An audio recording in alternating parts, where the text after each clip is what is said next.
Hola amigos, hola amigas, ¿cómo están todos ustedes? Por acá ya en Biodiversidad Alimentaria dando bienvenida al episodio número 13 de nuestro podcast Me lo contó una semilla. Y esta vez vamos a hablar de abonos y fertilizantes. O abonos o fertilizantes. ¿Cómo están, queridas, queridos huerteros, huerteras, no huerteras y no huerteros también? Aquí estamos desde la región de la Araucanía, pasando fríos y mucha lluvia, así que esperando compartir un tema absolutamente apasionante, en- en- no sé, en cierta medida fome también, no es de los temas que más nos gustan, pero hay que ponerle, pues hay que estudiar, como dijo el sabio. Pero finalmente es un sustento súper importante dentro de del contexto histórico, social y actual que vivimos en este desplazamiento, reemplazo Porque hay y un hay- detalle, no hay agricultura sin fertilización. Ojo, Exacto. ojo, ahí ya los productores orgánicos que están fertilizantes, nos referimos a cualquier fuente, ¿cierto? Nutritiva, nutricional, ¿cierto? Que nutra, o sea, que alimente nuestras plantas, ya sean desde los fertilizantes ancestrales o abonos, como se le llamaba antes, hasta los fertilizantes inorgánicos. Nosotros, lógicamente, creemos que los fertilizantes tradicionales tienen la solución, pero de cualquier manera la alimentación mundial depende de echarle cositas al suelo, y nosotros les vamos a decir las cositas que creemos que hay que echarle al suelo. Y también le vamos a contar cuáles son las que históricamente han sido parte de este proceso, porque antiguamente, como bien se sabe, todo tiempo era mejor cuando dice ese Todo dicho. tiempo pasado fue. Ese todo tiempo pasado fue mejor, dicen por ahí, pero resulta que a veces pareciera que es un poco así en esta rueda de la vida en la agricultura. Y tenemos como se contaba Esteban, un proceso con los abonos naturales, abonos que son antiguos, ancestrales, formas de ver la agricultura antiguamente, pero ahí la visión era retribuir siempre a la tierra de lo que tomabas de ella. Versus ahora que es una cosa muy al lote y muy Oye, y la desordenada. retribución, aunque suene medio extraño, pero bueno, lo dice la Biblia para los creyentes, que del polvo somos y al polvo volveremos. O sea, de alguna manera somos de la tierra, comemos de ella, vivimos de ella y después volvemos a ella. Ojo, que ahí les voy a dar un datito de cómo eso está transformando la forma de llevar la post-mortem en algunos estados de Estados Unidos y Ah, otras partes del mundo. Por lo demás. té. Bueno, y en ese andar entonces, ¿qué les podemos partir contando? ¿Cuál es el origen? Se data, por ejemplo, que nace la agricultura y nace todo. Nace los abonos, nace todo el proceso en sí. Y hablamos de unos 8000 años en los registros arqueológicos que ya se comprueba de que hay un estado de conciencia en la aplicación de fertilizante de abono natural al suelo, en este caso, dependiendo del lugar de origen de donde se desarrolla este proceso de agricultura. Como lo hemos visto en otros capítulos, en otro episodio al principio, claro, hablamos de ciertos procesos de centros de origen de la agricultura que están siendo investigados a nivel mundial, ya a eso se refiere. En este caso, por ejemplo, en Mesopotamia, en la parte, en estos lugares se habla ya que los textos sumerios y babilónicos ya mencionan el uso del estiércol, por ejemplo, de ovejas, de cabras para enriquecer los campos, para practicar de esta forma conscientemente el abono de la tierra. Tenemos que en Egipto un papiro que se llama Herbes también habla del uso de estos estiércoles para mejorar la productividad de los cultivos. En India, en lo que es el Valle del Indo, si no lo recuerdan bien, también se hablan de este proceso de estiércol animal, pero también del compost. También se hablan en registro arqueológico y también en algunas tablillas. En China también se habla de esto mismo, otra vez con los abonos, restos de compost, estiércoles, que existen hasta esos años en el abonos orgánicos de la agricultura. Y en América, y en América tenemos una Ah, cosa, América la lleva. wow. Aquí nosotros siempre tenemos esa conversación con Esteban y seremos muy de acá, pero hay que alzar con No, es orgullo que la son, bandera, son datos con orgullo. objetivos. Hay que ser con orgullo porque acá tenemos centros de investigación, ciencia pura, todo lo que se desarrolla, la parte andina es una brutalidad de Y forma, ¿eh? ojo, andino mucho antes de los incas. O sea, estamos Exacto. hablando de miles, o sea, los incas Sí, son de hace algunos siglos atrás, ¿no? 1400 para allá. Pero estamos hablando de culturas muy técnicas, antiguas, sí. o sea, la forma de controlar este tipo, los andenes de las No, construcciones. la cultura caral, los chauví, ¿cierto? Sí, La Teotihuanacu, o sea, ahí eh, tenemos exacto, la una forma de montonera conducir más. las aguas de lugares donde no habían el proceso, la Sí, forma de pero intensificar, y un después montón. vamos al agua, pero el tema nutricional también lo manejaba muy bien, ¿no? Entonces, oye, un detallito, Mesopotamia es lo que actualmente es Irak con Siria, para que la gente se Ah, sitúe claro. un poquito. Todo pasaba en Mesopotamia, ¿no? Como que el origen de la humanidad y también el origen de la agricultura y de varios cultivos tiene su centro ahí en un lugar tan conflictivo por lo demás, ¿no? O sea, es el lugar más investigado. Sí, y ojo, que hay hartos lugares también destruidos por la guerra. Precisamente en Siria, la montonera de bombardeos que ha habido, y ni hablar la guerra, la invasión a Irak también, y todas las guerras históricas que ha tenido. Sí, Me imagino que se ha perdido harta información. Pero lo importante es saber de que el ser humano se dio cuenta tempranamente de que el guano producía mejoras en los rendimientos. Los investigadores dicen que los agricultores de subsistencia, los primeros ah, agricultores, tenían una particular eh, forma de una particular curiosidad científica, perdón. Era muy observador, entonces se dieron cuenta en esos pastizales, porque la agricultura también nace con la ganadería, al final como que van de la mano, ¿no? Porque claro. produzco pasto también, no solo alimento para mí, entonces produzco pasto, cosa de no tener que llevar a los animales lejos. Es como la lógica del concepto, ¿no? De tener las cosas como Y cerca. la observación también igual se habla mucho, de repente te dicen que a los mismos investigadores, cuando tienen estas teorías que son tan evidentes para un agricultor, dice, oye, pero hay que sumar uno más. Sí. Entonces ellos se dan cuenta de esto, pero resulta que el sistema, como hay igual una jerarquía dentro de estos procesos, que es romper otra teoría, les genera muchos cuestionamientos también. Entonces se les cuestiona mucho, pero digamos, todos los que hacemos huerta, los que generamos agricultura, los que amamos el proceso de ver cómo van cambiando las variedades de semillas. ¿Cómo te imaginas tú en un proceso así antiguamente? Obvio, estaba el agricultor mirando qué está pasando. Oye, es una gran ventaja de la agricultura como ciencia, que es constante. Claro. No sé si te das cuenta, es constante y es comprobable. O sea, hay un montón de cosas y todas las cosas que nosotros les vamos contando, ustedes las pueden comprobar después en sus casas. O sea, y son cosas que uno comprueba constantemente. O sea, acá se queda un poco de bueno en un lado y cómo crece la hierba.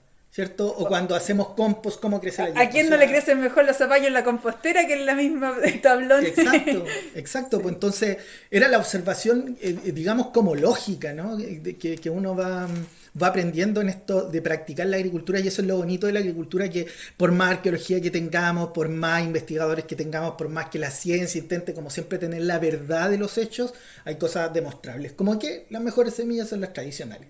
claro. Eso no necesitamos que escriban 100 locos, así como te has dado cuenta los que defienden siempre la transgenia, que te dicen tenemos no sé cuántos miles de paper y miles de investigación. Bien, nos parece bien eso.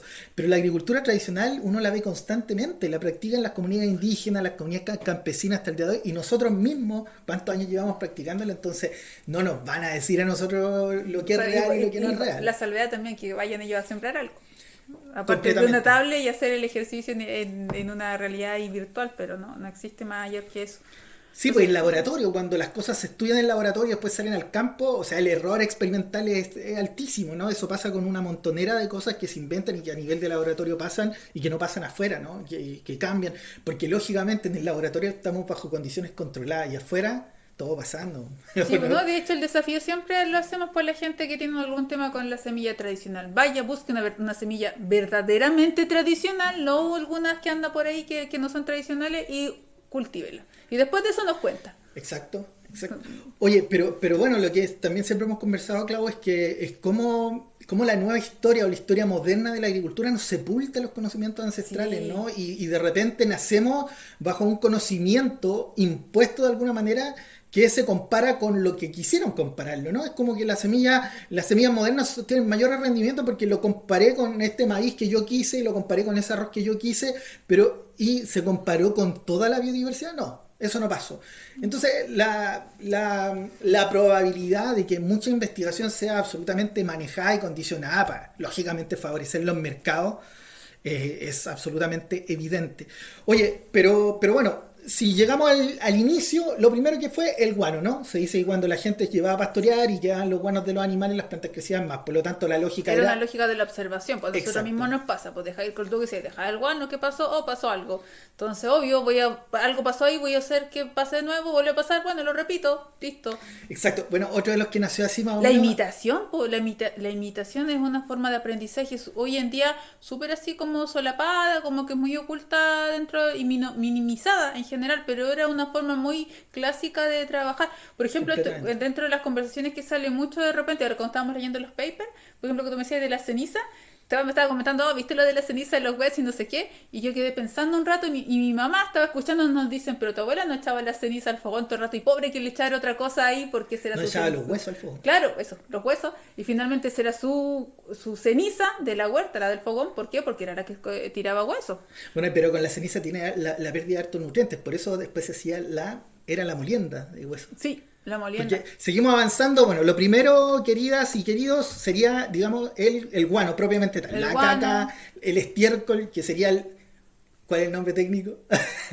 Sería estiércol, pues, ¿no? Estiércol, Después sí. les vamos a contar Sí, de dónde viene luego. la palabra guano, por lo tanto vamos a hablar Hasta ahora, de cronológicamente hablando, hablamos del estiércol. Exacto. De los animales se nos va a cruzar domesticados, igual, da medio lo mismo, pero domesticados. que la gente sepa en el fondo de dónde De ahí viene. partimos. ¿Cierto? Ya después empieza, seguramente los restos vegetales que iban quedando de la huerta los iban acumulando y lógicamente ahí se fue haciendo el proceso del compost, ¿no? Claro, Entonces, ahí va el compost con y los restos ahí- vegetales.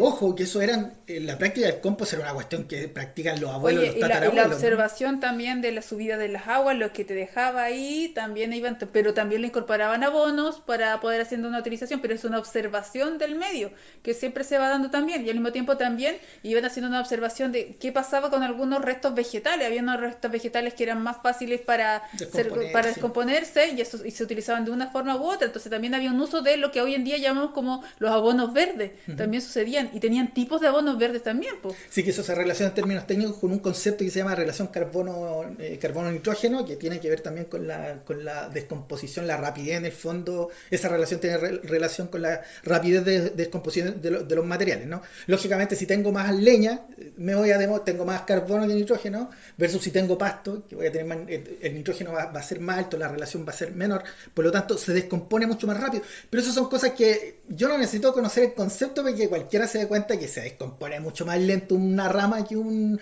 Claro, poco de pasto. claro, ¿no? y uno lo observa también en el constante del campo, uno ve que así sucede naturalmente estando ahí dentro Bueno, y del ahí ese compost. concepto de relación carbono-nitrógeno que pasa mucho, que los compost de ahora se están haciendo con muchos restos de poda, ¿no? Y que se producen, pero eso después les vamos a contar Eso si es es que otra cosa. alcanzamos el Sí, hambre sí, sí. carbono-nitrógeno. Sí. Oye, ya, entonces tenemos el guano, pues tenemos el compost, pero había otra Vale, forma. el estiércol, el Perdón. compost, el abono verde también antiguo, la aplicación de ceniza también es antigua. dentro Sí, la del estándar. reincorporación, bueno, el abono verde, la reincorporación, ¿cierto? Exacto. De los restos vegetales, Sí. incorporarlo, pero estamos hablando, bueno, eso ya cuando aparece la rueda y aparece la atracción animal y ahí se incorporan, y si no se incorporaban, bueno, con Un las poco, herramientas de es un madera también. poco, todavía está en cuestionante eso para el otro lado del mundo, digamos, para el otro lado del charco es como que ahí está la rueda. O sea, acá no se sabe mucho porque no hay mucha información, pero sí se sabe por los restos que hay de que sí había una incorporación consciente utilizando, por ejemplo, la incorporación del nitrógeno por la planta, aquí en el caso de las leguminosas, pero también la incorporación de verde en sí, de dos especies que se daban, pues una que eran las calabazas y la otra, los zapallos, calabazas y todas esas cosas, y la otra la madia sativa. Que De veras, sí, sí, sí. está narrada en algún espacio, Eso, pero como, bueno, eso acá. Sí, claro, que se usaba como pero abono incluso verde, se habla de la era- parte andina, como que estaba, leí una investigación que hablaba de que pero la otra, la chilensis, como que hay una incorporación de eso, pero no se ha podido documentar más allá, porque no hay cómo poder investigar más allá tampoco dentro del proceso. Sí, digamos que son temas que tampoco le importan a nadie como... No, porque como sería en el mucho, fondo ¿no? validarle también al proceso de lo que había en las culturas acá. Pero existe eso, pero luego viene una cosa que rompió todo el molde finalmente, porque antes obviamente venía la guerra de Waterloo. Sí. Oye, pero a todo esto, bueno, lo que centra la investigación actual, la investigación moderna es lo que genera divisas, ¿no? Lo que genera ganancias.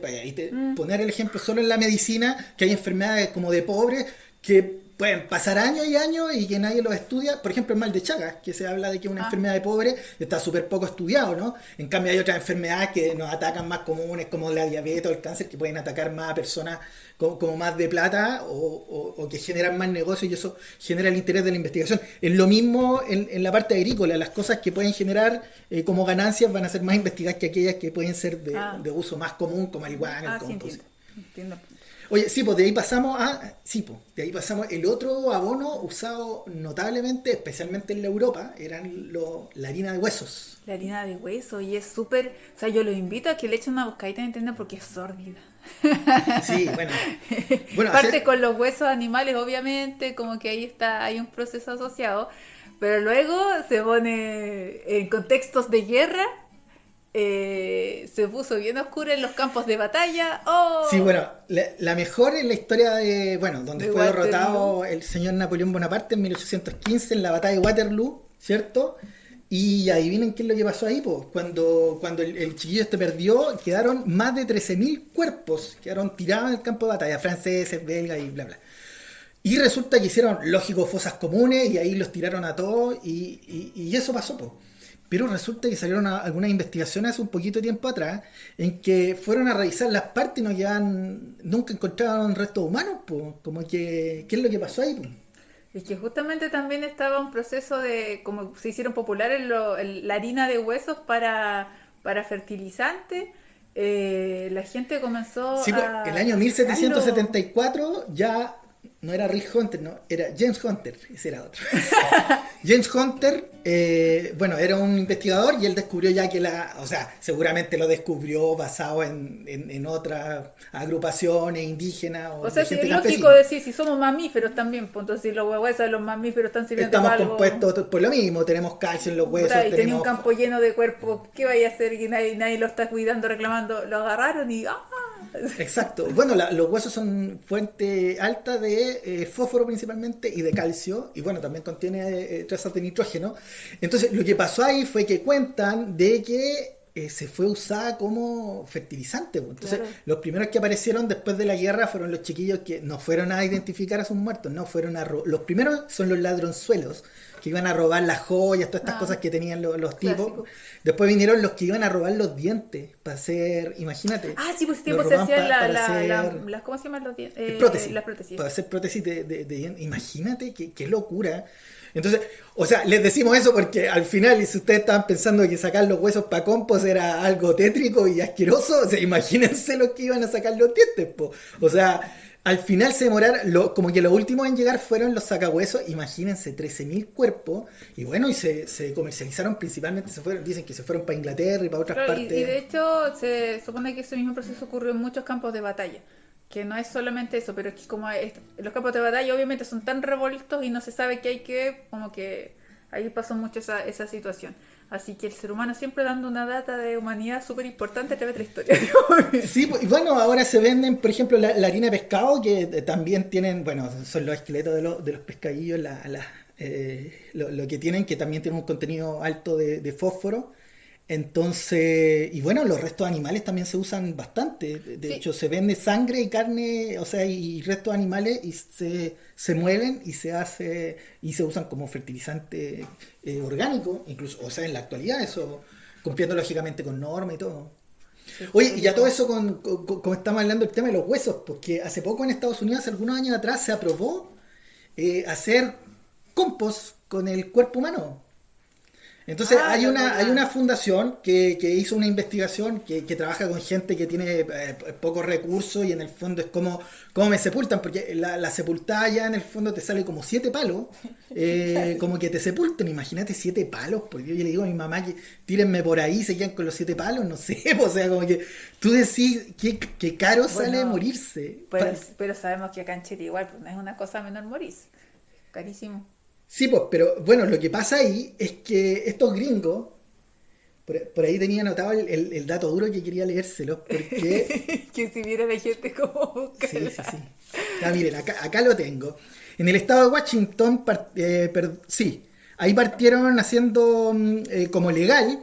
¿Y cuál es la ventaja? Que se demora 30 días, entonces hacen un proceso de compostar, que a uno le echan un poquito de astillas de madera y otros ingredientes biodegradables. Imagínate, y el cuerpo en 30 días está listo como para salir a tirárselo a las rosas, para afuera. Entonces, imagínate, en términos de costo, no sé, pues el ataúd y la forma de sepultar a la gente te sale 7 millones, pero esta cuestión sale 5 palos. Y cremar en Estados Unidos, según los datos de la investigación, sale un poco más de 1 millón. Entonces, por eso no se ha hecho tan común, porque sale todavía caro. Sale más barato que lo convencional, pero te sale más barato cremarte, porque te sale un poco más de un palo. Entonces están tratando de que van en el fondo, de que van a reducir. Pero en el fondo lo claro es que se está usando, y aunque a uno le pueda molestar, y yo sé que hay muchas religiones que creen en la importancia del cuerpo, y ni cantando, ni se pueden quemar, ni cremar, ni nada. Lógicamente para ellos no. Pero hay un montón de gente que está optando con esa mirada ecológica, ¿no? Porque aparte, ahora cuesta mucho que se descompongan los cuerpos, porque aparte que te meten en el ataúd, evidentemente los suelos donde hacen los cementerios a veces que no tienen mucha cantidad de microbiana, entonces te demoráis un montón, pero bajo condiciones naturales como lo hacían antes, que te enterraban el cuerpo. ¿Se acuerdan? Uno ve muchas películas donde sepultan a la gente, que hacen las flores y... Sí, pero igual ahora uno cuando ve cómo han crecido los cementerios, igual el tema eso es como para otro mundo, así que... Sí, pero que interesante, porque en el fondo es para dejar claro de que el tema de los huesos fue algo ancestral, y hoy día imagínense cómo lo ancestral, y siempre lo conversamos con Claudia, que lo ancestral termina sobreponiéndose a la historia nuevamente, resucitando, Claro. quizás de esta manera, O sea, la idea pero de diciéndonos que en hacer... el fondo nuestros cuerpos son fertilizantes. Sí, la idea Pueden de ser hacer fertilizantes. este andar de bombardeo de información para ustedes es que puedan comprender cómo ha ido cambiando, caminando la agricultura desde una forma con estas técnicas que nosotros les contamos que son milenarias, con el origen mismo de la agricultura, con el origen mismo de su semilla también, con estos abonos naturales, estas formas que hoy en día ustedes les van a encontrar como un compilado con otro nombre dependiendo de la agricultura de moda que esté. En este caso, por ejemplo, estamos hablando de los abonos naturales que tienen que ver... ¿Qué está haciendo que me distrae? Vamos a ver la hora. No, si estamos bien. Ya, bueno, entonces teníamos eso, lo Más principal o menos era, en esa fecha bueno, de Waterloo con 1800, ¿cuánto? 15, 17, 1815, sí. 15. Bueno, en 1803, ¿ya? que es como paralelo, bueno, como en los años por ahí. Ya está América, ya apareció. Bueno, Napoleón ya estaba dejando la embarrada. Ya estaba la embarrada ya del otro lado, pero acá ya estaba América, ya estaba un modelo de agricultura que les comentamos a grandes rasgos, que tiene el mismo proceso que tiene estos abonos con otros tipos de animales. Que se utilizaban también el estiércol, por supuesto, la compostera, las formas, las técnicas de incorporación, las milpas. Pero acá teníamos dos. Acá había un tesorazo. Y aquí viene un personaje. Claro, pero vamos con el primero.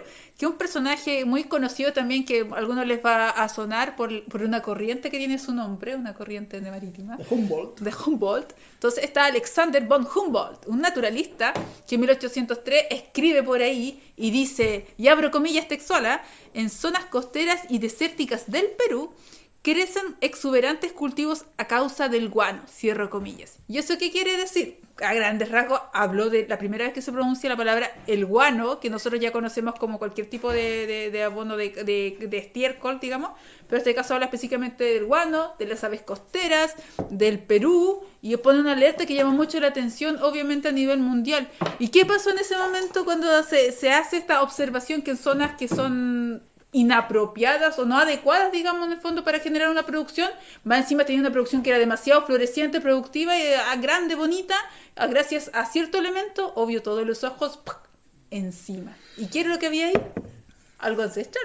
Sí, por supuesto. Venía ya de los indígenas, ya algo pre-inca, pues, obviamente, que de los mochicas, que venía la historia en su quechua, una palabra que se llama guanu, que estaba asociada específicamente al espacio del guano generado por las aves marinas. Y hablamos de que habían islas, espacios costeros con más de 30 metros de guano. ¿Y por qué se daba esto? porque simplemente estas aves que están costeras hacían obviamente ahí pasaban los cardúmenes de las anchovetas que consumían, que es su alimento principal, obviamente por la misma corriente. Ellas hacen sus heces, sus necesidades en estas roquerías, qué sé yo, y como la condición climática, que es de mucho sol, un viento muy que secante también, todo el proceso que se conlleva en el ambiente natural ahí, se va generando capas duras una y otra vez, y una y otra vez, y una y otra vez, y así, gigantes. Y finalmente se generan estos espacios que son las guaneras. Y ahí hay un hito histórico fundamental en la Oye, historia. pero ojo, guano viene de guanay, que es el ave en el Del fondo que ave. le llaman algunos cormorán, ¿cierto? Que es un ave clásica de las costas de Perú, también pasan a Chile, pero es como que no anidan, bueno, en la parte norte de Chile lógicamente habían guanera y todo, eh, pero estamos hablando incluso de material fósil, o sea, de materiales que durante miles de años se fueron lógicamente acumulando ahí, entonces imagínate, estamos hablando de un material riquísimo, además riquísimo lógicamente, especialmente en fósforo, en calcio, eh, o sea, todo pasando porque, entonces, mientras en Europa estaban juntando los huesos de sus muertos, allí nosotros teníamos nuestra producción de guano, ¿cierto? Y que, bueno, que por lo demás trajo sus consecuencias Ah, complicadas, ¿no? claro, pues en este, por ejemplo, yo tengo, por aquí leímos un paper hace un poquito que hablaba de que estas a 12 libras costaba era el costo como por las toneladas que se hacía en cuanto en Perú. En el fondo el equivalente era que era un peso en oro lo que costaba el guano. Y finalmente gracias a estas guaneras es que pasa algo súper loco, que Perú logra generar un capital que logra, ¿cómo se dice?, compensar el proceso a los esclavistas para liberar a los esclavos en el tema de la esclavitud en Perú en ese entonces. Entonces se logra liberar esclavos gracias a estas guaneras, pero al mismo tiempo se genera una esclavitud Sí, solapada. sí. Genera otro proceso que hay en las guaneras que está descrito aberrantemente también, porque tiene que ver con el traer a indígenas, en este caso de Isla de Pascua, se Bueno, trasladaban. había una turronada, yo creo que es una de las esclavitudes más cosmopolitas que podrían haber, porque Sí, la mayoría de los que habían eran chinos. Entonces acá claro. a la gente siempre nos pensamos en que hay, no sé, que los esclavos son negros. No, bueno, No. ahí en esos años hubieron, la gran mayoría fueron personas chinas, se le llamaban los chinos culíes, Sí, ¿cierto? Que culíes. eran este tipo de chinos que venían, ojo, que venían a trabajar, o sea, le ofrecían, era como que venían a una colonia ellos, venían de colonos, así se los traían y después lógicamente las condiciones de vida Hay imágenes, eran de hecho, uno lo busca en grotescas, internet, sí. encadenados y todo. De hecho, hay Pero cadáveres todavía, hay restos de hueso allá de personas que murieron ahí en las guaneras. O sea, estamos hablando de acantilados enormes donde los tipos se colgaban, es que ¿cierto? de Sacando hecho el la guano. extracción del guano históricamente era una condición no grata, como de castigo. Y de hecho hay, ¿cómo se llama? Como, no es petroglífico, como hay figuras ilustrativas dentro de las culturas pre-incas, por ejemplo, en Mochica, que muestran que las personas que eran castigadas o desterradas eran mandadas como castigo a sacar este material para la agricultura en los territorios. Entonces ya viene con ese proceso así porque las condiciones eran inhóspitas y al mismo tiempo también era de mucha enfermedad.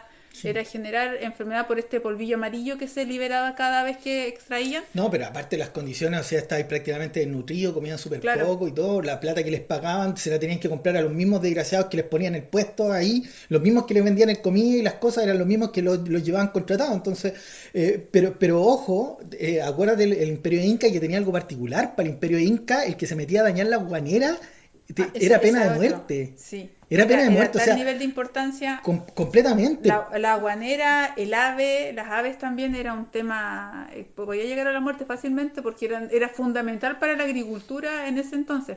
O sea, yo creo que si a los incas le hubieran dicho que prefieren el oro o la guanera, se hubieran quedado sabiamente con la O guanera sea, porque sabían que pero de eso dependía la vida de mataban ellos. por la guanera, pues no por el oro. Entonces que Bueno, depende, a ellos los depende. mataron por el oro. Claro, pero una vez que descubren la guanera, aquí comienza a pasar algo muy parecido también. Entonces, Sí, claro, se genera una especie de concesión que se hace desde el proceso de Perú hacia los británicos, las mismas empresas peruanas y franceses. pero es que, Clau, imagínate, o sea, estamos hablando de que vienen los tipos y están desenterrando muertos de una guerra para hacer harina de hueso, o sea, del primer mundo, perdónenme, y llegamos al tercer mundo, que somos nosotros, y resulta que los tipos tienen guano súper sofisticados y más encima tienen caliche, o sea, y llegan y lo sacan de la roca y con eso solucionan su tema de productividad y tienen mucho más alimento. O sea, es increíble el nivel de avance que había en la cultura americana, ¿no? Era notable a nivel, comparándolo a nivel mundial. Oye, llegó a tal momento, boom económico estas guaneras, cuando ya en este Perú más contemporáneo, que llegó a ser el ingreso del 80% de su economía dependía de. Pero si era Entonces, un negocio millonario. o sea, De y hecho, nace esa ley. sí. Vaya, No, iba. no, pero y acuérdate la guerra, pues ahí viene la guerra de los españoles con los Pero es que es como peruanos paralelo, primero. porque por ejemplo en 1856 Estados Unidos una ley que se hace que tiene que ver con la ley de las guaneras que se le llama, Sí, que en este caso ellos declaraban a todo ciudadano estadounidense que encontrase una isla, un yacimiento con este guano, podía declararlo, reclamarlo para Estados Unidos y ellos inmediatamente les daban un apoyo militar para poder protegerle y esta soberanía social. Por eso hay estas islas, que tú das cuenta que hay unas islas que exacto. están súper lejos Sí, de sí, sí. Estados Unidos, bueno, tienen que ver con este proceso Sí, qué que se locura. genera. Donde usted vea caca de guano, de guanay, ahí ponga la bandera nomás. Qué Claro. increíble. Y de hecho, mira, en 1864 esta isla, la isla Chincha, que es como la más famosa en este Sí, proceso, es ocupada por España. Así, de Perú, pues una isla de Perú, porque consideraban ellos que Perú les tenía una deuda por todo el proceso de que habían tenido de acompañamiento en este descubrimiento, y en todo el saqueo sí. que se había hecho, pero bueno, había una Anda. deuda, había una deuda. Entonces le Anda. habían tomado esta isla que finalmente en 1871 se zanja ese tema. Pero ahí nacen muchas otras cosas más, porque por ejemplo también la primera rebelión de trabajadores negros, ya post abolición de la esclavitud, de lo que tiene que ver con el tema de Estados Unidos, nace también por un tema de las guaneras, por el sistema esclavista solapado que existía en estas islas también, que es la primera que se genera también. Hay un montón de historias asociadas a esto que pasan súper como, un capítulo de la historia, pero son súper importantes y Oye, por lo decidores. demás, Chile fue el que apoyó a Perú para defenderse a los españoles. Y después, unos añitos No, más, nos estamos y ahí agarrando las entramos, mechas. ¿no? Y ahí Bueno, entramos. ahí ya saltamos del guano y venimos a otra fuente natural que también está acá, Sí. especialmente en Bolivia O y en sea, Chile. primero partamos que el guano era tal el nivel de extracción que se hizo como que el mundo se volvió loco, que Completamente. prácticamente lo extingue en algún punto y de un momento en el que ya no había dónde más sacar guano. Entonces ya era tal el nivel de desesperación y esa dependencia que se había generado que había que saltar a otro y ¡pum! Descubren otro detalle que había en la agricultura. Por eso ya les decíamos al principio, las técnicas asociadas en esta agricultura andina eran realmente un tesoro, porque después de saltar todo hacia las guaneras, ¿a dónde saltaron? Al salitre. Bueno, en 1872 dicen que se acabó el guano y el Perú prohíbe ya en el fondo Sí, ya Perú prohíbe. trabajarlo, ¿no? Sí, hay una prohibición también de la extracción, también para uso propio, por la misma autonomía de mantener los cultivos. Oye, pero había un tipo que es como que le puso el color ahí y dijo, oye, quedamos sin guanera y nos vamos al carajo en el fondo. Ah, Porque en sí, el sí, fondo, a ver, sí. No, todo el no, mundo ya. sabía que la alta producción tenía que ver con la aplicación de abonos. Entonces, en ese sentido, lógicamente, ojo ahí que esto era un ciclo virtuoso, ¿no? En que los restos vegetales van quedando ahí, se van descomponiendo, si tiene un animalito, se come esos restos vegetales, le va dejando el guano, o sea, el ciclo natural podría ser perfectamente equilibrado. Sin embargo, bueno, ahora, a ver, el problema no es que tengamos que producir comida para 8.000 millones de habitantes, sino que el problema es que cada vez hay menos productores de alimentos. No sé si se entiende la gran Está diferencia. O sea, concentrado. que sí, que ya el ser humano ya salió y está preocupado de, no sé, pues de sacar oro, sacar minerales, de hacer tecnología y mil cosas y de dónde come. Y ese es el problema también, pues sí. Y ahí es donde hablan del desequilibrio en el fondo, pero tiene que ver con eso, de que ya partieron lógicamente las grandes civilizaciones y ya está, eso lo hablamos, ¿te acordás? El rey ya no produce, los guardias ya no producen, los que pelean ya no producen, nadie produce. Entonces quedan muy pocos tipos produciendo. Claro, y este personaje que tú decías que es William Crookes, que dice que estamos en un peligro mortal porque se acaba esta mina de oro, digamos, bueno, estos guanos de oro, esta roquerío, y es la solución. ¿Dónde está? En la química, dice. Hay que empezar algo. Pero mientras pasaba eso, mientras se estaba tratando de hacer eso, bueno, estábamos entre la era del salitre. Pues. La era del salitre, que en el fondo son las caliceras, que es una Exacto. maravilla en el fondo. Oye, yo creo que este capítulo parece que lo vamos a tener que hablar solo de las fuentes pre y después hacer otro capítulo donde hablar de las fuentes post Revolución Verde, Sí. porque la verdad es que Es veo lo que que se te nos va. dije.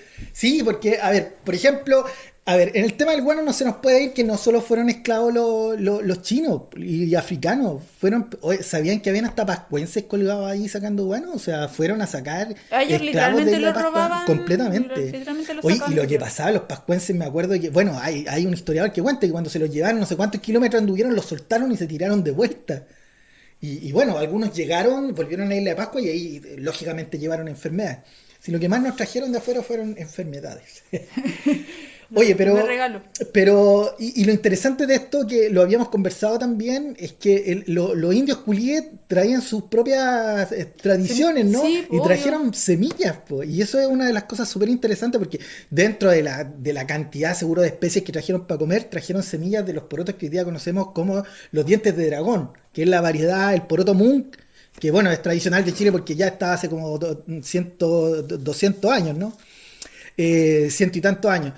Y trajeron el poroto Atsuki, que son porotos que son, en el fondo son vignas, pero son los que se consumen para diente de dragón y hoy día se está usando mucho para hacer, la gente que es vegana lo está usando mucho para hacer un montón de Claro, bueno, cosas. por eso nosotros recalcamos esos antecedentes porque es para que puedan ver que no todo lo que hoy en día ven como algo novedoso, que es como la innovación, que es una palabra muy, muy común hoy en día, resulta que lleva cuántos años en Chile haciéndose, pero está, obviamente tratan de invisibilizarla, utilizarla y ponerla en la palestra con otro nombre, con otras modas, con otras tendencias Sí. y reemplazando y desplazando lo que siempre ha estado, esta agricultura ancestral, a esta agricultura tradicional, que realmente es tradicional porque tiene Oye, miles de y le ponéis generaciones. transferencia tecnológica, cómo hacer guano, o sea, cómo compostar, transferencia Eh, tecnológica, cómo hacer humus, o sea, históricamente la gente se dio cuenta, es una cuestión ancestral también, el uso, ¿no? de las lombrices, lógicamente, donde había más lombrices, había mayor producción, la gente no se iba a demorar en darse cuenta de los gránulos que mejoraban el suelo,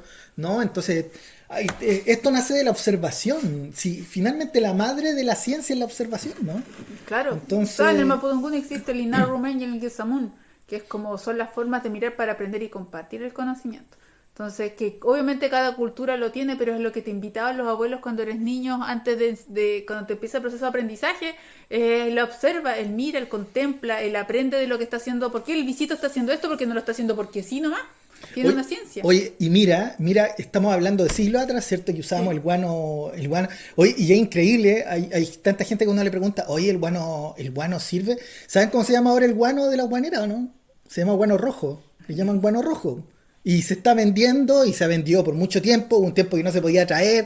Me acuerdo que hasta se contaba que había mucho tráfico de eso, ¿no? Que no se podía sacar. Ahora hay formas sustentables, como se va explotando, se va sacando cierta cantidad, pero se vende y sin ir más lejos, imagínate cómo nos dimos el salto, porque eso prácticamente desapareció. O sea, el Sí. guano rojo dejó de usarse. Por eso te digo, uno le pregunta a la gente y le habla de guano rojo y la gente no tiene idea. O del guano de las guaneras, ¿no? Porque ese sí que es guano, ¿no? Y hoy día cuando tú bajas, por ejemplo, la norma del SAC de la producción orgánica, te salen, imagínate, un total de 679 productos considerados fertilizantes orgánicos, según la norma orgánica chilena. Y dentro de esos 679 hay una montonera de guanos rojos. Entonces es increíble porque eso era producción orgánica, ¿no? O sea, la producción orgánica nosotros la tuvimos hasta hace cuánto, hasta principios del siglo pasado. O sea, la producción orgánica, perdónenme, no es una novedad, no es una nueva tecnología, no es la visión de un gringo, de alguien iluminado que vio que la producción orgánica tenía grandes ventajas. Era lo tradicional, era lo que se Claro, usaba, era lo que lo se que hacía. finalmente lo que se hizo fue introducir un modelo de agricultura convencional, esa es la palabra, que es como la moderna, la maquinaria, todo lo que es sintético, qué sé yo, cambio de semilla y todo ese proceso que ocurre en lo que se llama revolución verde. Y en ese desplazamiento obviamente hubieron también los que se mantuvieron de esta forma limpia, produciendo, que realmente eran campesinos antiguos, pueblos indígenas, qué sé yo, oye, esa agricultura resulta que es más sana, no tiene contaminante y bla, bla, bla y toda la cosa. Bueno, le ponemos algún nombre, ya es la agricultura orgánica. La agricultura orgánica, ¿qué es lo que hace hoy en día? Y tienes que pagar un montonera de dinero para Certificación, hacer las pues, certificaciones. ¿Y qué es lo que hoy en día es lo que se llama un modelo elitista? Que tenéis que tener plata para poder acceder a ella. ¿Es justo? completamente no. Bueno, así funciona el tema. Y bueno, esas son de las cosas interesantes del guano. Ustedes nos van a preguntar, si me preguntan como profesional, el guano rojo es maravilloso. O sea, a mí me tocó verlo muchas veces, me ha tocado asesorar a muchos productores, les estoy hablando del año 2008, 2009, y ver cómo los productores, por ejemplo, el caso del ají, allá en el norte, en el valle de Copiapó, en el valle del Huasco, el ají se corta y después vuelve a brotar. O sea, es como que se seca, después se poda y vuelve a brotar todos los años. Lo tienen ahí 2, 3 años, especialmente con el ají cristal, una variedad tradicional maravillosa. ¿Y qué es lo que hacían? Cuando lo podaban, echaban por el ladito y le iban echando guano rojo. Y es increíble ver cómo se reactivaban esas plantas. La semana empezaba a haber una brotación vigorosa, el desarrollo foliar, una maravilla, una maravilla. Pero de ahí llegaban los profesionales, ¿no? Que tienen que echarle NPK, que tienen que echarle que esté enraizante y todo. Finalmente, todos nuestros conocimientos tradicionales fueron absolutamente aplastados por la agricultura moderna, la agronomía de escuela, lamentablemente, donde sale una montonera de chicos que salen con un lavado cerebral de que eso es lo mejor y salen vendiendo eso.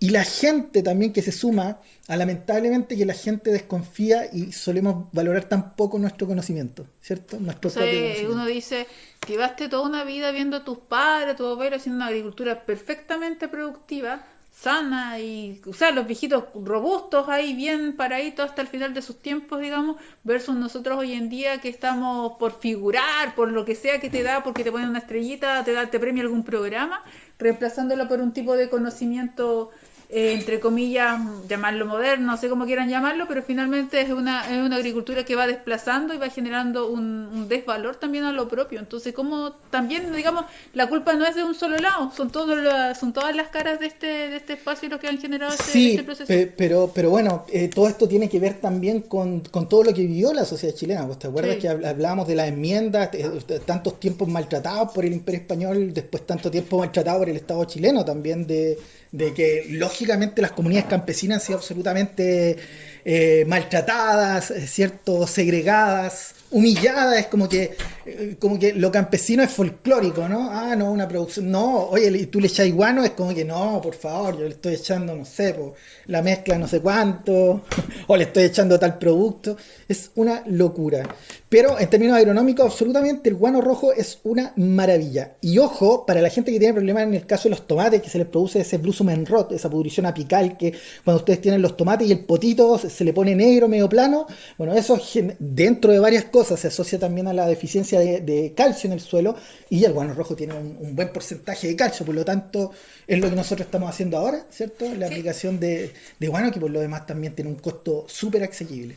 Pero pasemos a la otra historia maravillosa también. Qué pena sí que una historia tan maravillosa tuvo que ver ya con la explotación mundial, porque los incas lo explotaban de una forma súper sustentable, súper respetuosa, ¿cierto? Imagínense que los incas tenían que llevar de la costa el guano, subirlo cuántos miles de metros sobre el nivel del mar, cuántos kilómetros hacia arriba para llegar a Machu Picchu. O sea, es una barbarie y lo hacían, ¿no? Claro. Pues como decíamos al principio, pues si finalmente es una forma de mantener un sistema en equilibrio, finalmente, porque por todo lo que extraes de la tierra se entiende también que tienes que devolverle algo para que siga funcionando.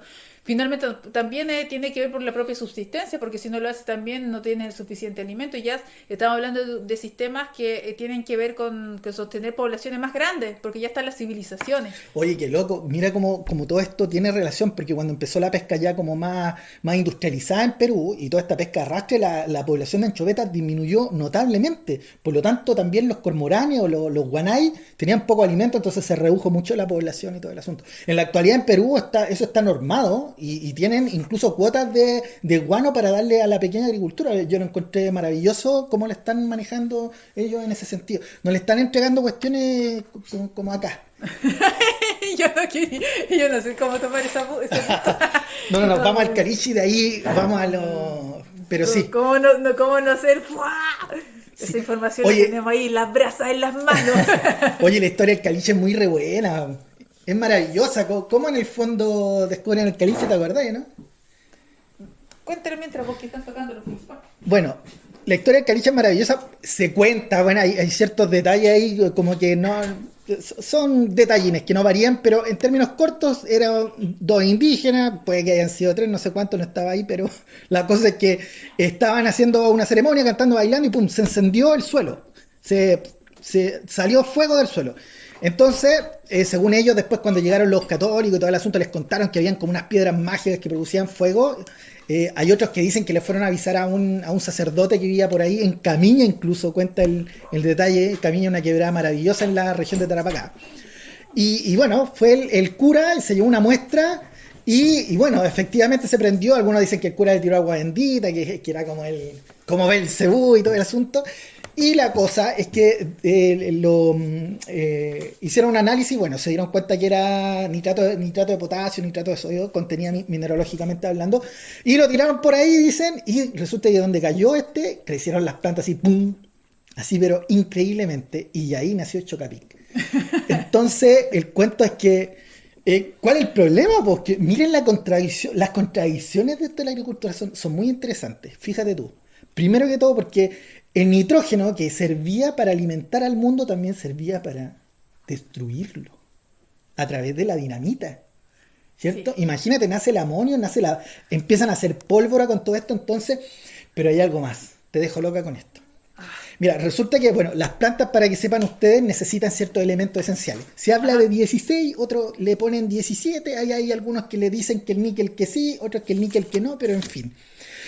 Pero de estos nutrientes, el carbono, el hidrógeno y el oxígeno son los que más usa la planta.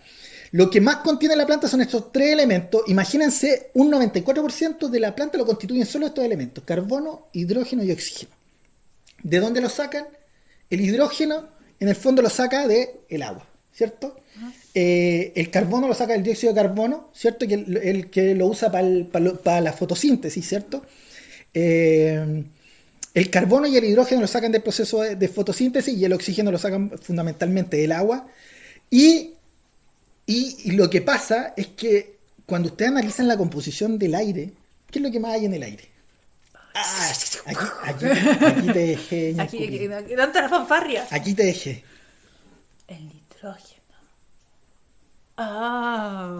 Bueno, entonces el carbono se saca del CO2 que hay en el aire, ¿cierto? Ajá. El hidrógeno y el oxígeno se sacan de los procesos fotosintéticos y se pueden sacar lógicamente del agua, porque el agua es H2O, ¿sí? Ajá.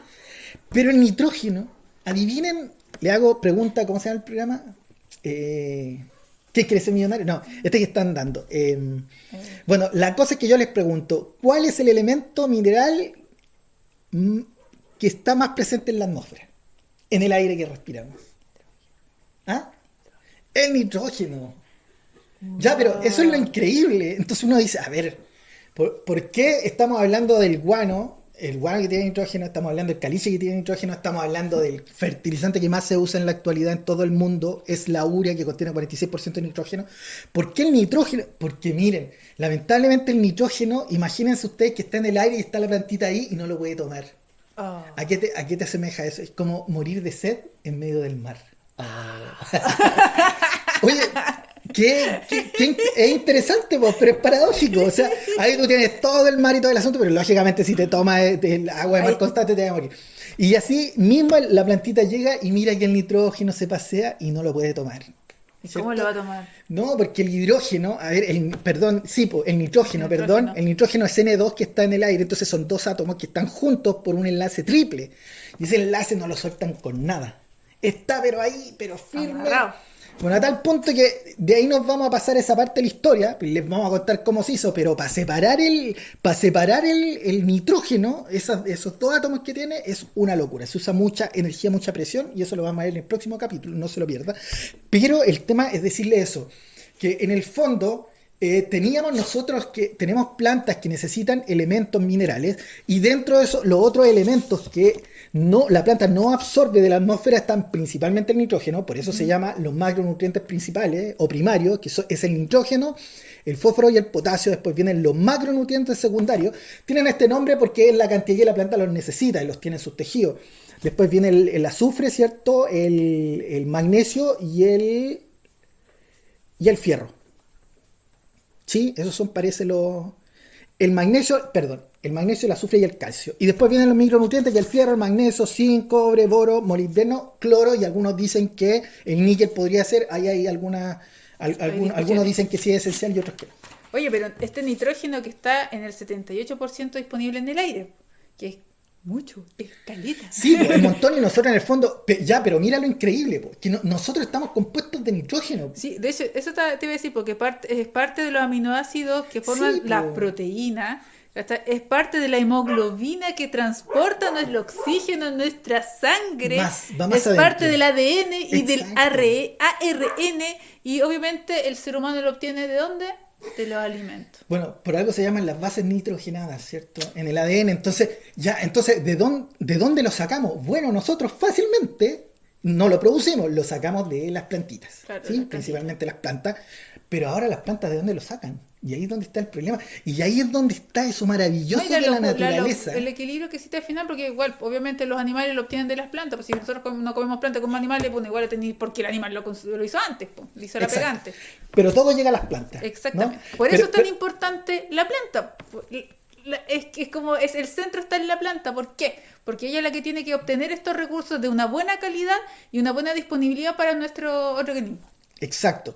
Entonces, tarán, aparecen todos los tipos y dicen, ya, tenemos nitrógeno, listo, echémosle abono, echémosle estiércol, echémosle harina de hueso. Oye, no se nos va a caer la harina de hueso. Oye, ¿sabes que en el nuevo continente encontramos caca de pájaro, se llama guano? Ese. Ya, explotémoslo, démosle como tal. Oh, se está acabando esa cuestión. Oye, mira, ahí mismo, justo al frente en la costa, tenemos, en el Salitre. continente, tenemos caliche. Caliche. Oye, mira, tiene un montón de elementos minerales, no tiene tanto nitrógeno porque, bueno, estamos hablando de 16% por ahí, ¿no? Como la urea. Pero en el fondo todo era, nos vamos a morir, necesitamos fuente de nitrógeno, entonces ahí parten los tipos, y eso lo vamos a dejar para el otro capítulo para ver cómo el ser humano. Continuará. Pero ¿Cómo échale. el ser humano soluciona esto? Ya, Entre pero la comillas. naturaleza ya lo solucionó, por Dios, relajémonos, chiquillos. Hay unas bacterias que se asocian de forma simbiótica a las leguminosas. Se llaman los rhizobium, ¿cierto? Y hay otras bacterias, otro grupo de bacterias que la raicita, mire, hagan la tarea, es una hermosura. Yo la primera vez me acuerdo que era cabro cuando me dicen que sacara las raíces y me mostraban que eso era bacteria, yo no podía creerlo. Pueden sacar ahora los que tengan haba, arveja, pueden sacar una matita, saquen una nomás para ver lo hermoso, ¿no? Yo ayer nomás saqué un haba y tú lo sacas y va a tener unas pelotitas, ¿cierto? A veces están blanquitas, cuando están en plena actividad están más rosaditas. Cuando están rosaditas es como que están así, a full, trabajando. Oye, mándenos una fotito y nos etiquetan en redes sociales. Sí, bueno, una foto de su rhizobium. Y saben que tiene la capacidad, es una máquina, esa bacteria, ¿qué es lo que pasa? Nodula, es como que la raíz de la leguminosa le dice, ya, yo te voy a armar una casita y te voy a dar azúcares para que vivas ahí, para que puedas comer, y tú vas a ser la máquina maravillosa de tomar ese nitrógeno y convertirlo en amonio y que yo me lo pueda comer. Mira. Está ahí. Gasto energético, cero. Huella de carbono, cero. Costo cero, patente cero. Y ahí es donde estamos que la naturaleza nos dio todo, por Dios. Y ahora uno diría, ya, pero nos vamos a ir a pura leguminosa. Bueno, se supone que en equilibrio tenemos todo para sobrevivir. ¿Podemos alimentar a más de la gente que existe en el mundo en la actualidad? Absolutamente. Eso es así de cierto. Si nos tienen metido en esta cuestión de que no, el mundo se va a acabar y necesitamos... ¿Se acuerdan de la crisis que hubo ahora en la pandemia? Que hubo problemas con la importación de fertilizantes, pues especialmente de urea. Empezó a colapsar el mundo y qué es lo que vamos a hacer, nos vamos a morir y todo el asunto. Bla.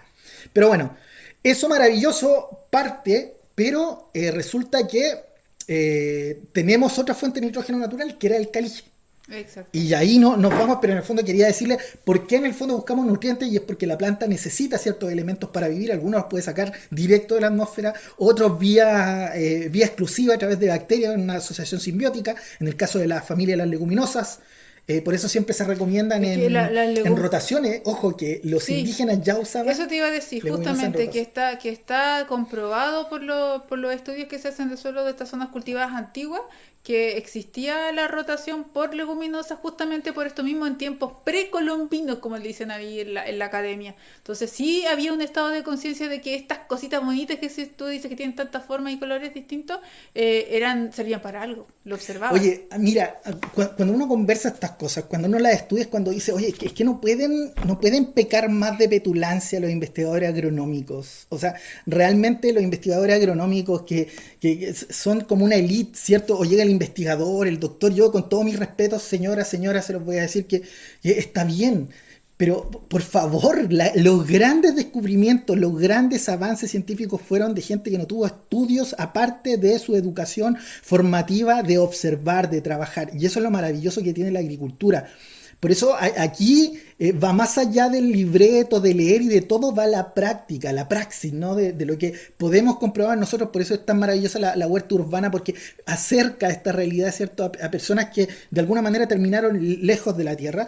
Pero por favor, todo esto, sí, nosotros podemos estudiar y ya le pusimos nombre, le pusimos estudio al proceso, cómo en el fondo fija el nitrógeno y todo, pero los que descubrieron todo eso, ya la utilidad del guano, de los elementos esenciales, ¿cierto? Fueron comunidades que se dedicaban a la tierra. Por eso finalmente la sabiduría de la tierra no nace en los centros agronómicos, nace en los campos, porque ahí es donde se practica la agronomía. Claro. ¿No? Entonces, por eso, ¿cómo puede una máquina investigativa llegar a los campos con la revolución verde y hacer que tipos tan sabios, tipos con una inteligencia, con una educación increíble, con una sabiduría, una sapiencia incomparable de años de experiencia, de años de herencia, de conocimiento, hayan sido absolutamente aplastados por un grupo de tipos que estudió en la Universidad Rockefeller, en la Universidad de Chicago, y que de ahí nace todo?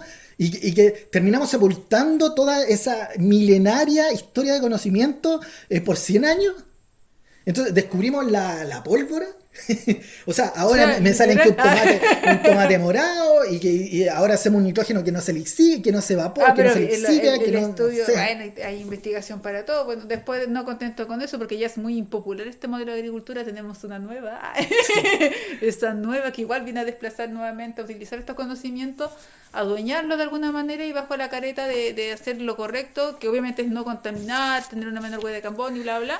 Finalmente vuelve a ser lo mismo que han hecho todos: desplazar, reemplazar el conocimiento, poner nuevamente un sustituto a este proceso. Hoy necesitamos que las huerteras, que las agricultores hoy en día que están dentro que toda la vida han hecho una agricultura limpia, sana, natural, de herencia, hoy en día tienen que certificarse que son agroecológicas. No tiene un test que les diga qué tan agroecológicas son. Demostrar que su proceso de herencia es válido. ¿Válido para qué? ¿Para quién? Para los que ahora le están entregando un tipo de abono que traen del otro lado del mundo con una huella de impacto de carbono importante. Sí, mira, a ver, pongamos un ejemplo del caliche que es súper interesante. A ver, el caliche son reservas que existen principalmente de sales en los desiertos. Ustedes pueden cavar, no sé, medio metro, 1 metro y van a encontrar el caliche, tiene un color particular, medio café, así. Y bueno, el caliche está compuesto de una montonera de sales, también tiene arcillas, tiene arena, tiene limos, y ahí toda esa aglomeración tiene distintos minerales. Miren lo que tiene el caliche: tiene cloruro de potasio, nitrato de potasio, sulfato de potasio, tiene nitrato de sodio, tiene yodo. O sea, es una bomba de fertilizante lo que tiene el caliche. Y resulta que, bueno, el caliche se empezó a vender y lógicamente ahí nacen las famosas salitreras, porque el caliche después van sacando todo el salitre después de hacer una montonera de procesos que sigue haciendo en la actualidad Soquimich, que le van sacando y a través de evaporación después van sacando la sal y van obteniendo estos granulitos, ¿cierto?, de fertilizantes que uno después los compra y son unas pelotitas. Bueno, todo eso viene del caliche, pero el caliche de forma natural existía. De hecho, ustedes pueden ir hasta el día de hoy y cerca de Guara, por ahí por bajo Soga, ustedes se ponen a hacer un hoyo y van a encontrar caliche abajo, si hay caliche, ¿no? Y es por la formación de una montonera de años, y ahí están los elementos, y se hace toda la explotación y se sacan las calicheras. Ahora se hacen con unas maquinarias. Pero en ese tiempo todo el mundo vivía en base al salitre, y el salitre se empezó a comercializar por 2 cosas: fertilizante y, lógicamente, armamento. Ay, sí. Y uno dice, pero ¿es necesario hacer el procesado? Y ¿qué es lo que les dicen? Había una montonera. Hasta el día de hoy uno encuentra un paper que lo hizo Línea a principios del siglo pasado, y que en el fondo hablaba de la discusión que se da con respecto al caliche. ¿Se puede usar el caliche como fertilizante de forma natural? O sea, ¿saco el caliche y lo uso para fertilizar o no?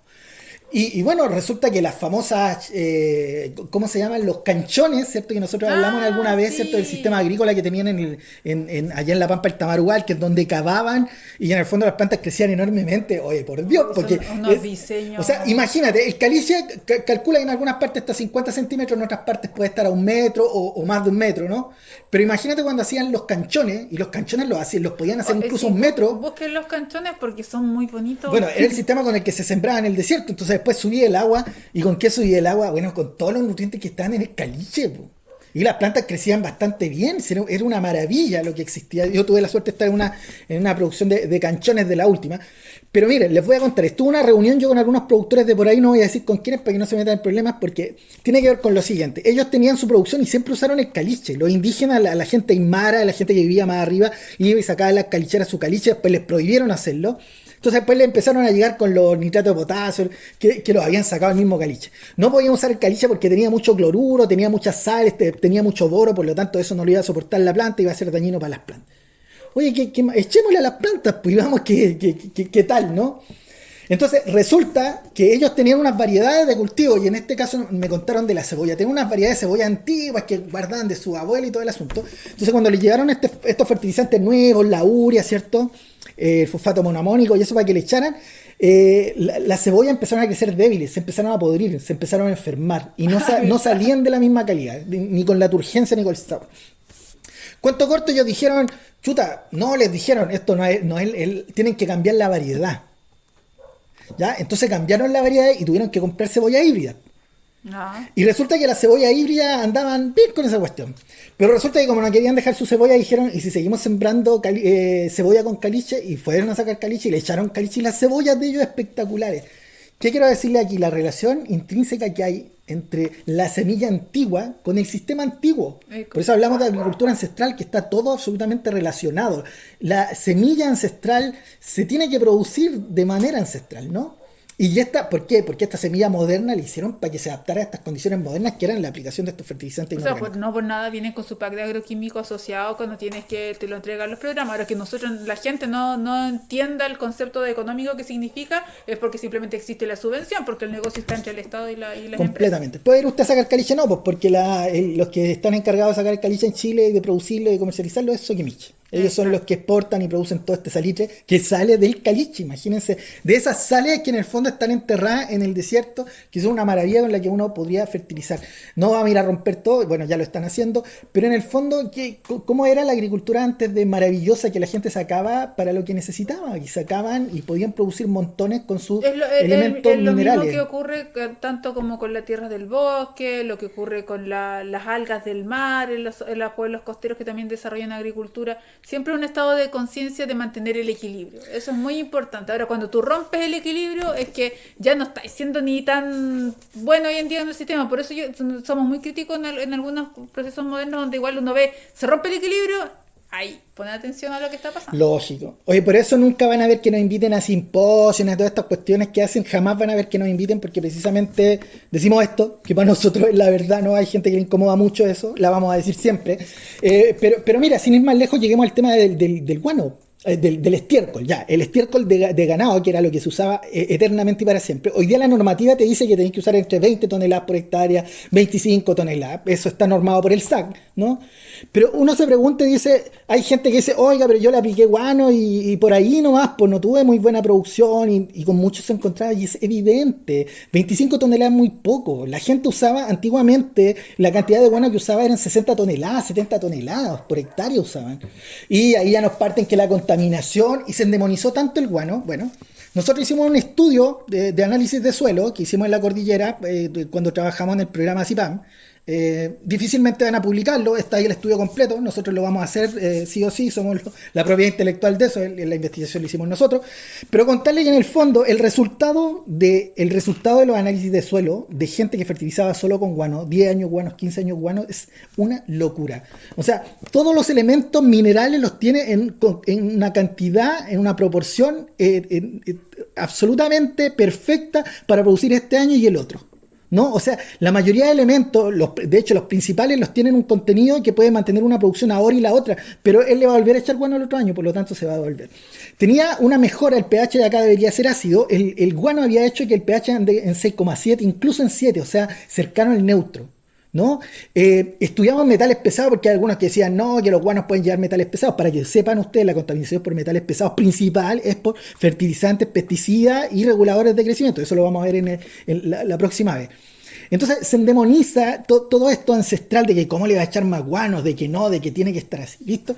Entonces nos inventan cosas alternativas que pueden ser maravillosas, pero que, o sea, y pongamos el caso del bocachi, que es lo que se está usando actualmente, ¿no? Que El bocachi es bueno, pero es buenísimo, es maravilloso, o sea, es un sustrato muy bueno.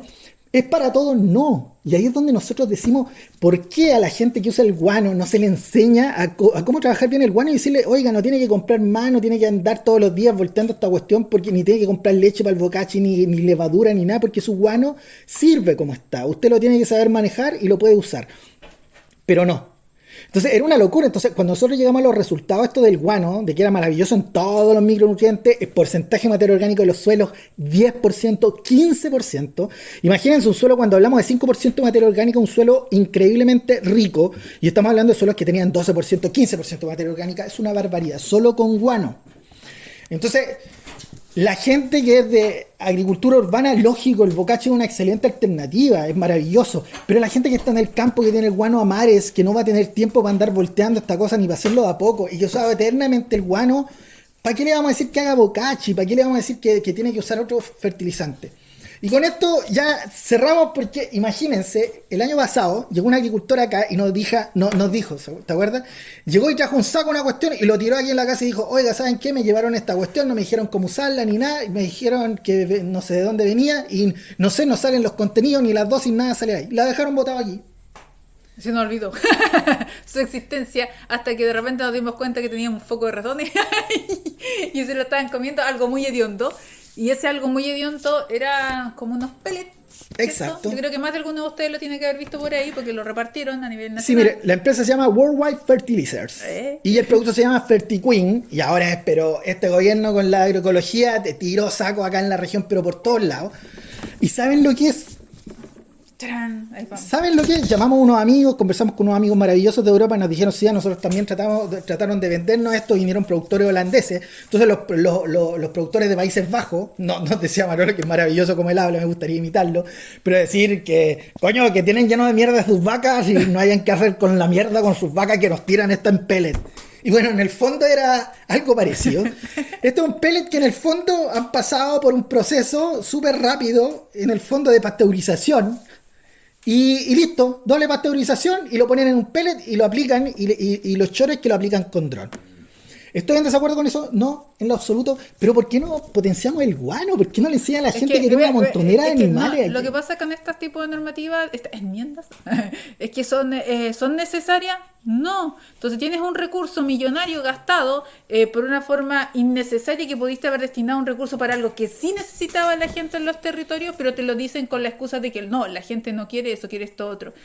Bueno, nosotros, muchas personas es impresionante la cantidad de gente que nos hablaba respecto de este material, y por ende también hablar del aroma que tenía, porque era muy hediondo. Eso es lo que pasa, y eso era lo que conversamos con la Claudia. Yo en mi vida, y les digo, llevo más de 25 años sembrando, jamás he trabajado con un guano hediondo, jamás. Que el guano no es hediondo, el guano se trabaja, se fermenta, se deja ahí un tiempo y después vuelve al otro año a utilizarse, y se ha hecho desde siempre. Igual tenemos una cultura hoy en día inmediatista, pues. Entonces esos jóvenes que retornan al campo y quieren todo al tiro, bueno, hagan también el ejercicio de pensar un poquito que después lo van a usar. Sí, porque si la gente piensa que el guano es ponerle la pala a la vaca cuando está cagando, o sea, perdónenme, pero eso no es. O sea, no. El guano ya son los restos, son las heces de los animales que han pasado procesos. En los establos ustedes van a encontrar guano de años ahí guardado, hay muchas partes que quedaban, ¿cómo le llaman las viejitas? ¿Dónde hacen las huertas? Los corralones. Los corralones. O sea, ese es un producto clásico, de hecho está documentado hasta entre lo arqueológico y lo antropológico de los procesos, de que donde hubo un corral, hay una huerta. Después, y donde hubo una huerta, hubo una quinta. Así que no es la quinta y así como que viene. Pero bueno, con esto uno quiere analizar y cuestionar el sistema, porque estamos hablando de agroecología, de huella de carbono, y estamos trayendo guano de vaca peletizado, pasteurizado, desde los Países Bajos. ¿Entienden eso? Desde Holanda, desde el otro lado del mundo, los traemos para acá para repartírselo a la gente, cuando la gente tiene cabra, cuando la gente tiene vaca y tiene... O sea, qué barbaridad. Pero solamente en ese punto, ese método entonces de abonar, de traer y disponer el material para nutrir estas plantas, estos campos, ¿sería entonces realmente amigable con todo este concepto de medio ambiente? No, pues rompe absolutamente, porque estás abriendo una cadena importante de traslado de material de un lugar a otro. ¿Para qué? Oye, pero realmente yo sinceramente, yo creo que toda la gente se dio cuenta, o sea, la cuestión huele asquerosa.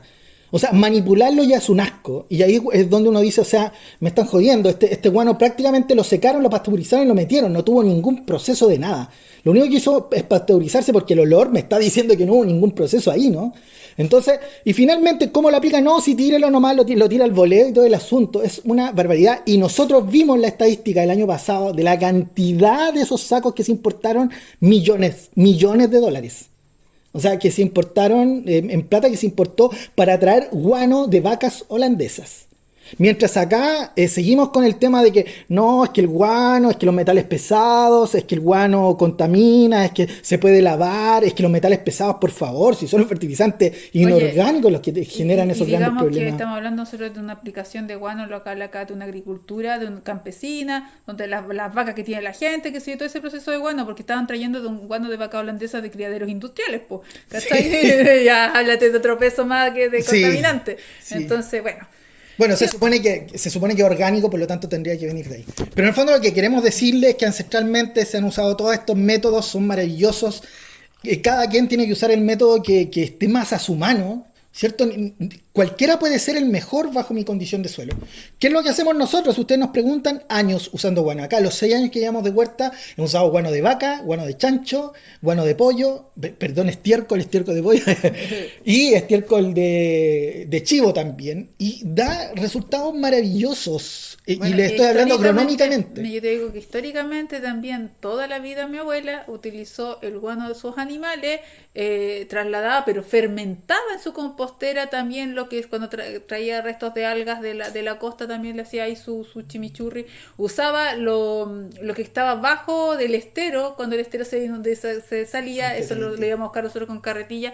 Son los mismos limpia métodos. De canales. Claro, la limpia de canales era utilizado dentro de las huertas de mi abuelo, y eso desde la época que ella lo imitó siempre imitándolo a su mamá, a su abuela, en realidad a su abuela y su bisabuela, porque mi abuela aprendió a huertear con su bisabuela, así que estaba hablando orgullosamente de como lo menos 4 generaciones haciendo el mismo proceso y la misma huerta en el mismo lugar. Bueno, lógicamente no se va a ir al cementerio más cercano a sacar huesos. Si mi abuelo lo hubiera sabido, lo hubiera hecho. No, está a la mano. La verdad es que la agricultura tradicional debería seguir usando el guano y nadie debería venirle con otros cuentos. ¿Ya? Hay gente que sí le sirve el bocacho. Moraleja, aprecie los conocimientos de su abuelo, aprecie valórenlos y utilícenlos. No deje que cualquier persona con un PDF y una tablet le diga lo que tiene que hacer. Absolutamente demostrado en nuestro estudio de análisis de suelo, ya se los vamos a compartir con aplicaciones de guano. Uno tiene la máxima rentabilidad y el máximo rendimiento de los cultivos, de todos los cultivos.